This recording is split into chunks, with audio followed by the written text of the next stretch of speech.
Oh, I didn't see you there. Welcome to my channel. I got something cool today. This here is an ACEMAGIC X360 laptop. Why is it called 360? Well, it doesn't really give off a 360 vibe to it. It's just a really premium feeling laptop. It's got a nice metal design here with this nice kind of brushed, I don't know how to describe it, like a soft touch material here. Bottom is nice metal bottom on it, nice sleek black look to it. Then you open up the laptop here and you get a nice keyboard, everything looks nice, and you say, well, where's the screen? What's this? What's this? Well, let me tell you what this is. This is a second screen. Why? This is a dual screen monitor laptop. Isn't that freaking cool? How am I going to get this on the camera? Let's move over. This laptop right here, if I can get it on the camera, is a dual screen laptop, right? Very cool. You may look at this and say, that's a gimmick. It's not a gimmick. I can tell you right now in this video, you're going to see me test it out. It's not a gimmick. It is a niche product. Every single person isn't going to want a dual screen laptop where you can basically fold it out and have screen one, screen two. This thing's super cool. It's very easy to switch between the screens. That flicker that you see there, by the way, you can't see that in real life. Some laptops do that, some don't. It's just a camera thing, but in person I don't see flicker. It's just it's a refresh thing. But this is a very premium laptop, just all things considered. From ACEMAGIC, it's a very, very premium feeling laptop. But you get the dual screen there. You don't always have to use it. You can disable it. You can also flip it back like that if you just want to have a normal laptop, right? Now I'm just on default laptop mode. You can also use it for maybe presentations. You can see that there. That's going on. I can also just press this button right here. Oh, we're with the screen. Well, now I'm in single screen mode. Single screen only. B, which is the back screen only, and you can also have them extended, or you can clone them. If you just want the person behind you to see exactly what you're seeing, you can go like that. This is the type product that would potentially appeal towards students. I think it would appeal towards a lot of students, realistically. People who want to have one device, take it on the go, don't want to also take a second screen with them, a portable monitor, but want to have access to all of that productivity space. This is a really good laptop, I think, for them. It's also not some cheap, low-end feeling laptop, and it also does have good, reasonable specifications. This one here has a true 12th gen processor, i5 processor, 12 lower power variant, 16 gigabytes of RAM, good storage as well. So it's not like this is some cheap laptop that's just missing everything. The actual feel and build quality of the laptop is quite nice. You'll see that in the review. Most importantly though, it has a niche that it is filling. ACEMAGIC. I've reviewed some of their products before in the past, their mini PCs. This is a brand new product that they just put out. It's a dual screen laptop. I was actually looking this up online. Someone on my Discord sent me the information about it, to be honest, and I was like, oh, that's pretty cool. And then honestly, ACEMAGIC reached out to me like the next day. He was like, hey, do you want to review this? So I was like, I mean, yes, it's all that there. There's a really nice little presentation here. So we're going to use that as a backdrop because that is a nice little box there. Very sleek. So there you go. It's a dual screen laptop. Very, very nice look to it. It's got this is not black, this is not gray, it's charcoal, which is a lovely color for a laptop. I really like charcoal looking laptops rather than like a gunmetal. A little bit matte. ACEMAGIC, that'll face away when you're lifting it up.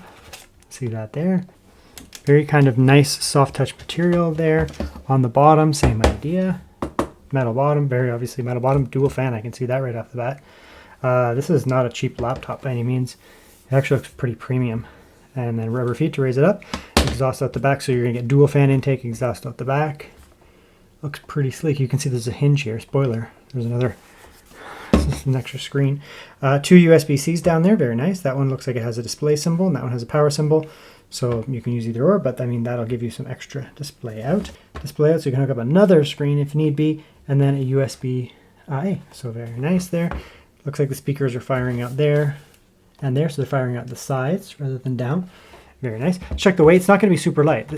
This is a metal laptop, and it's 2 screens, so I don't expect it to be light. And it's not small either. So 1,952. It's around 4.3-ish pounds, something like that.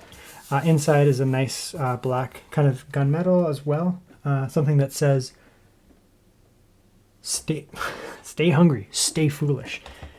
I am always hungry and I am always foolish. So that is a motto for me. I might even steal that from them. I really like that model a lot, actually. And so this is that's just powder. Just probably some like packing material to keep it from getting scratched. So we have the screen that comes back. This is gonna be a hard one to film. I'm going to tell you the honest truth, because it's so much screen.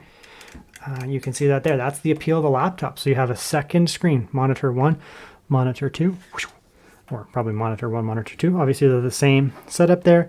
16:9 aspect ratio rather than 16:10, but you get so much screen here. It's such a cool idea. You can also go all the way back. So I'm just going to go like this here. You can flip it right back. So you can put it into, I don't know, sharing mode. So if you're in a group presentation or something like that, you can actually have on either side, or if you're practicing a presentation, whatever. If you're doing a presentation and you need your computer in front of you, you can have your monitor here with your notes on it, for example, and the other people who are watching your presentation can watch it right on the laptop. This is a nice metal hinge there. That feels really nice, by the way. Very nice. And it's a multi-hinge part, right? So you have the 3 beams there with these actual gears on it. Let's zoom in so you can see what I'm talking about. You got these nice gears on it. And the hinge mechanism is, tight is not the right word, firm. Firm is the right word. So it doesn't have tons of wobble. I mean, you're not going to be hitting it, but like if I'm moving the desk here, this desk is not sturdy. There's not a lot of shake actually on that at all. So the only way you're really going to move the monitor is if you actually hit it. And the hinge here is firm on either side too. So even if you put it back, I don't feel like you're going to, you're not going to lose the screen. It's not going to fall back or anything like that. So that looks pretty cool. But before we use this, I'm actually going to put all this stuff back together, and I'm gonna look at the inside of the laptop because I love it myself, some internals, but this is so freaking cool so far.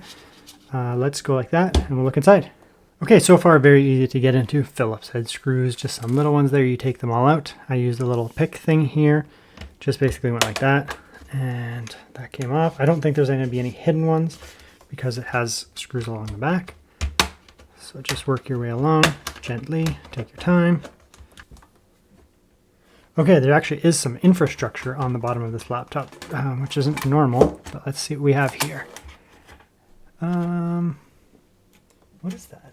Oh, the speakers. Jeez. Yeah, because the speakers are actually mounted to the bottom of the laptop. They actually fire out. So that's cool. Let's go like that. So just when you take it out, just be careful. There's a speaker wire there. So the speakers are actually mounted 1 and 2 because they fire out the side of the laptop, which is interesting. Very cool. Yeah, so that's that there. Metal bottom, sturdy. Good quality. Honestly, it's more premium than a laptop that I just reviewed yesterday. Very nice. And then you can see the interior here. Looks pretty good. So we do get a brand name Kingston drive there. 61 watt hours there. So pretty good, especially on this chip here. Should be relatively fine. These U chips from Intel aren't battery hogs. They're not the most efficient, but they're certainly not hogs. So I expect good battery life.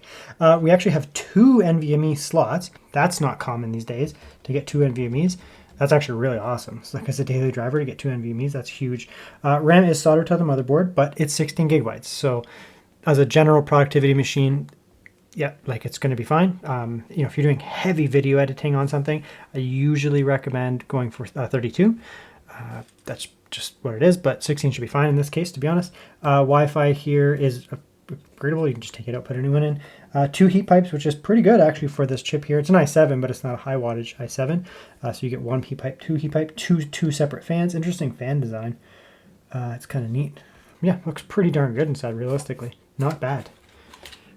Okay, so here's a look inside the laptop. That's flickery. I can't actually see how the other screen's going. There's just these buttons here. So this one here is A screen. B, I think just makes that one go. I'm not sure why you would do that, but maybe just to show other people or something like that or whatever. So that's A, that's that one there, and then you can go dual. So that's going to do both of them. You just hit that button there. They both come up. It's a no numpad here, right? So it's just going to be 14-inch typical.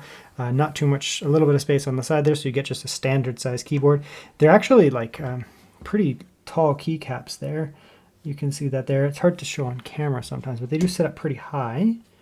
Very nice. The actual keycaps themselves aren't super thick. Let's see if we can zoom in there.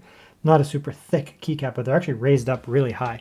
They have a ton of travel when you're pressing. They actually go from that raised up point all the way down into basically flat into the chassis there. So that's really good. But let's do a quick typing test here and we'll just kind of see how it sounds and how it feels.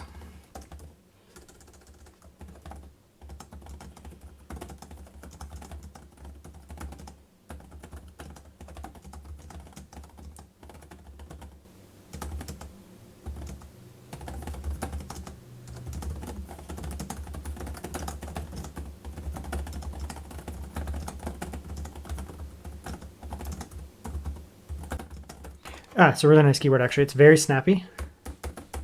Very, very, very snappy, and it feels nice to type on. That extra travel is really nice. So it is actually a really nice keyboard to type on. That trackpad isn't big. It's a normal size trackpad. I don't personally need huge trackpads. Some people do, but for me, this is probably ideal because when I'm typing, I'm not on the trackpad. I hate typing with my hands sitting on the trackpad. Smoother texture than this, so it's nice and smooth. Let's feel the click here. It's very sharp.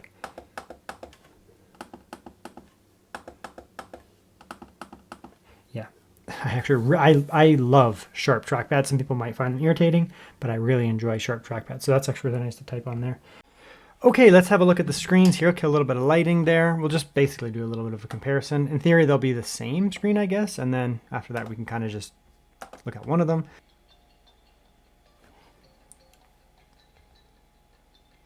Yeah, I think they're the same. I mean, it's hard to show on camera because they're at a different angle, but they look the same. Go like that there. So it's obviously the same panel on both screens there. So I'm not noticing any difference whatsoever. Yeah, they're identical. Okay, so we can just pause that. So they're basically the same. I just want to come back now. Blacks look good. I'm not seeing any bleed or anything like that. Again, it's not an IPS panel. That's about what I see there. Looks pretty good. Right. Now, this is not a 100% DCI-P screen or anything like that. So you're not going to get, outstanding rock solid color or anything like that for professional creative work. It's just, that's not what the screen is. But it's not bad. Yeah, it's actually pretty decent, realistically. It's a non-glossy screen. I think if it was a glossy screen, it would pop more because we're in the sRGB space here rather than DCI-P, but it looks fine, to be honest.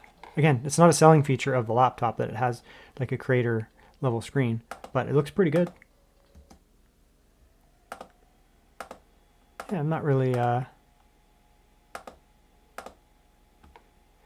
it's fine, to be honest. It's actually not a bad screen. It's not super bright either, so it's not going to be some crazy bright, 500 nit, 800 nit screen, but I'm in a very well lit room here. Like I have lights all over the place, and to my eyes, it's fine. It's totally fine. No different than any other like business laptop. Of course, you could ask for more. You could say, I want 120 hertz refresh rate, and I want 100% DCI-P, or I want OLED, but that just makes the laptop more expensive. Okay, we'll listen to the audio now and just see how loud it gets. It actually, I think it's going to get fairly loud. Those speakers looked pretty decent. So if you have headphones, you might want to watch them.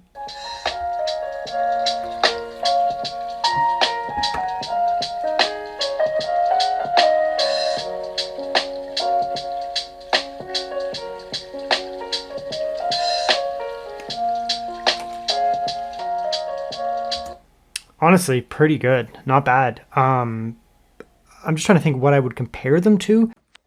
They're definitely better than a generic business laptop. Most business laptops are kind of just generic consumer laptops. They can have kind of mediocre or sometimes even bad speakers. This is totally acceptable. I have no problems with them whatsoever. I think if you got like FX Sound and you tweak them a little bit, you could really bring up a little bit because the bass is actually decent, to be honest. It's not going to be like a G14 or a MacBook or something like that, but they're fine. But it's present. There actually is bass there, and the clarity throughout the whole low to high range is good. No tinniness or anything like that. I think that you just want to tweak them a little bit with FX Sound, which is just a free software, and you're going to be good to go, or whatever software you use. So the only thing that I do find annoying in terms of acoustically is sometimes the fans will spin up and then drop down. It could be an Intel thing. So like now they're off, and then I'll just start to do basic stuff, and the fans will kick on at a relatively aggressive curve. See, they're not exactly loud fans, but they'll turn on briefly. So it's almost like the laptop is not letting itself get warm. Whereas normally what happens is with certain laptops, they'll let it get warm. So the temperature will go up, it'll go up, and up. And then when it hits a certain point, then the fans will kick in. The fans will kick in to meet it. So rather than, any time that the CPU is doing something, turning on the fans, it will let the CPU do something until it hits, 70 or 80 degrees. Then the fans kick in. Yeah, and just as a case example here, we can see, the CPU is not even close to hot. It's 42 degrees, but the fans are going, right? So we'll come in here. I'll just go ACEMAGIC. Right, so we're just going to the ACEMAGIC side. And see, like, the temperature is 58 degrees. We don't need a fan there. Realistically, it's saying that it's thermal throttling, but it's not. It could be something with the BIOS. Thinking that it's thermal throttling, but this CPU can get way hotter than that before it actually thermal throttles. Okay, we'll do a little Cinebench run here, just primarily for noise, see how loud this thing can get. has 2 fans for a relatively not so hot CPU. Okay, we're in performance mode here. The fan's kicked up right away. Temperatures are actually pretty low. I mean, again, it's not a super hot CPU with a dual fan setup.